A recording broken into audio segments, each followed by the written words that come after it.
الرجیم بسم اللہ الرحمن الرحیم۔ دروف راٹھی جو ہیں یہ ایک بہت ہی علمی شخصیت ہے، لیکن ظاہر ہے کہ ان کے اپنے کچھ نظریات ہیں، اور جب انسان کوئی بھی کتاب پڑھتا ہے تو اپنے نظریات کے تحت پڑھتا ہے۔ جیسے جیلمی صاحب اگر حدیث پڑھیں گے تو وہ اپنے نظریات کے تحت حدیث پڑھیں گے اور وہی تشریح کریں گے۔ تو راٹھی صاحب نے یہ ثابت کرنے کی کوشش کی ہے کہ غیر اللہ کی جو بت بنانے ہیں نا، یہ شرک نہیں ہے، بلکہ غیر اللہ کو خدا ماننا شرک ہے۔ یہ بالکل غلط تصور ہے۔ ایز اکارڈنگ ٹو قرآن، ایز اکارڈنگ ٹو ہم، یعنی انہوں نے قرآن کی جانب منسوخ کیا ہے کہ بتوں کی اتنا خدا جو ہے اسلام جو ہے مخالفت نہیں کرتا جتنا غیر اللہ کو خدا مان کر ان کے بت بنانے کو۔ اب اس سے کیا نتیجہ نکالتے ہیں وہ، یہ بہت ہی اہم بات ہے، میں یہی بات آپ کو بتانا چاہتا ہوں۔ پہلا نتیجہ تو وہ یہ نکالنا چاہتے ہیں کہ اللہ تعالیٰ کا اگر بت بنایا جائے تو اگرچہ غلط ہی کیوں نہ ہو، لیکن اس کا کوئی اسلام میں مخالفت اتنی نہیں ہے۔ اسی طرح اولیاء اور انبیاء کے بت بنانے، یہ بھی اتنے مخالفت نہیں ہے۔ یہ نتیجہ راٹھی صاحب نکالنا چاہتے ہیں۔ ٹھیک ہے، یہ تو ایک طرف بات ہو گئی۔ اب میں دوسری بات بیان کرتا ہوں، وہ تھوڑی مختلف ہے کہ جہلمی صاحب یہ خود کتنے بڑے مشرک ہیں، ذرا یہ دیکھ لیں۔ راٹھی صاحب کو تو ہم بینیفٹ آف ڈاؤٹ ہی دیں گے کیونکہ وہ ایک اور مذہب سے تعلق رکھتے ہیں یا شاید لامذہب ہو، لیکن جہلمی صاحب تو دعویٰ اسلام کرتے ہیں اور اپنے آپ کو مسلمان سمجھتے ہیں۔ انہوں نے راٹھی صاحب کا ایک ریفوٹیشن بھی اپلوڈ کر دیا، لیکن میں کہتا ہوں کہ ریفوٹیشن قابل تسلیم کسی حد تک ہے، لیکن جہلمی صاحب خود قابل اعتبار نہیں ہے۔ یہ ذرا دو میں فرق رکھیے، کیونکہ جہلمی صاحب جو ہیں وہ منی گاڈس کے قائل ہیں، اور وہ یہ کہتے ہیں کہ انسان قیامت میں جب جائے گا جنت میں تو منی گاڈ بن جائے گا۔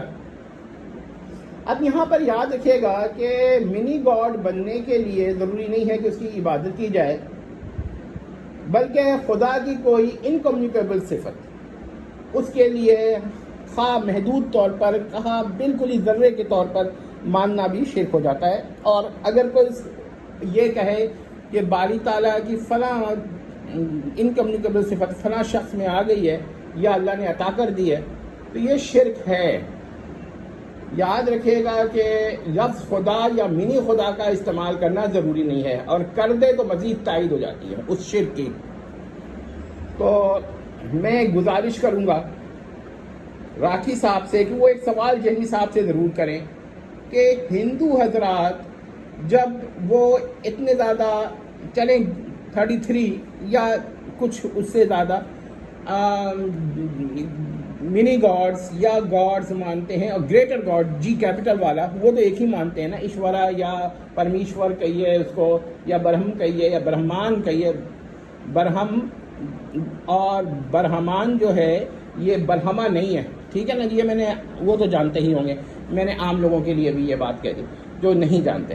تو اب میں یہ سوال کرتا ہوں کہ ذرا غور کر لیں کہ یہ سوال کریں کہ کیا غیر اللہ کے لیے کچھ باری تعالیٰ کی صفات مخصوصہ جسے انکمیونیکیبل صفات کہیے وہ ماننا شرک ہے، یا ساتھ میں جب تک اس کی عبادت نہ کی جائے تب تک وہ شرک نہیں ہوگا۔ اسی طرح جو بت کو پوجا کرتا ہے، جہلمی صاحب سے سوال کیجئے کہ بت کو پوجا کرنا شرک ہے یا بت کو خدا ماننا شرک ہے۔ ہمارے نزدیک ساری شرک ہیں اور کفر ہیں۔